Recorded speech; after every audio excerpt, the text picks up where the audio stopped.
Ang pag-ibig ng Diyos ay para sa lahat. Mahal na mahal kayo ng Diyos.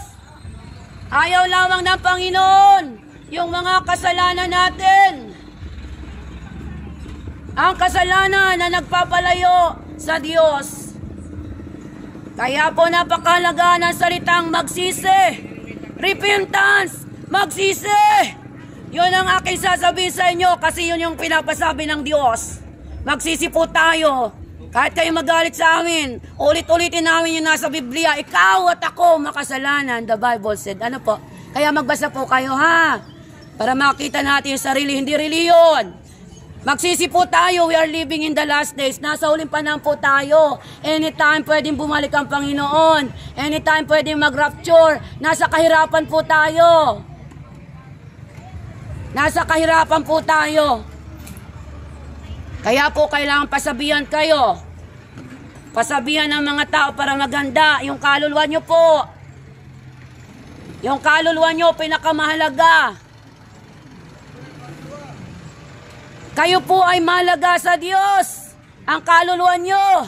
Kasi ang kaluluwa nyo binayaran ng buhay ni Jesus. Doon sa cross. Alang-alang sa iyo at sa akin. Wake up!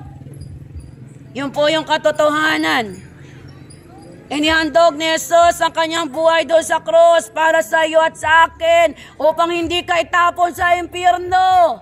Ang gagawin lang po natin ay patuloy na manampalataya.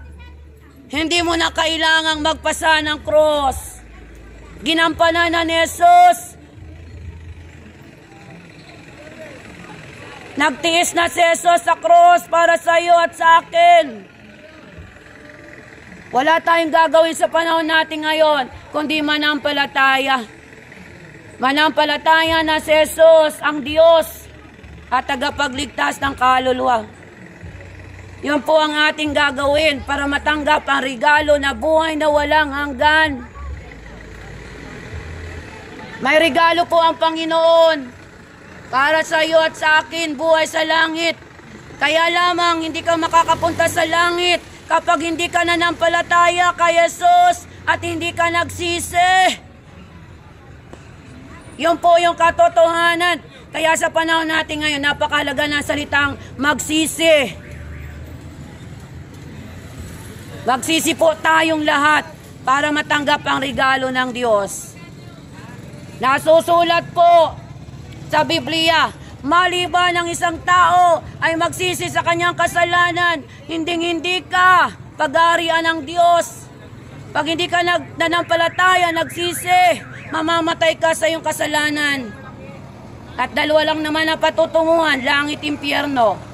Ikaw po ang magdidesisyon. Kaya po tandaan natin, ang salitang magsisi ay matanim sa inyong puso para habang hinantay si Lord, maghanda po tayo. Ang kaluluwa nyo ay napakahalaga kay Kristo. Kaya po, manumbalik na po tayo. Manumbalik po tayo kay Jesus habang pwede pa. Darating ang panahon, mauuhaw po kayo, magugutom sa salita ng Diyos, pero wala na. Kasi nung may nangangaral, ini-snap ninyo, tinatawanan nyo, sinisigawan nyo. Darating ang panahon, wala na po kayong maririnig na salita ng Diyos. Iiyak ang mga tao. Dahil nung time nila mga ngaral, sila ay busy. Busy sila sa mga mundong bagay. Hindi nila tinanggap yung regalo ng Diyos na buhay na walang hanggan. Kaya po nawa,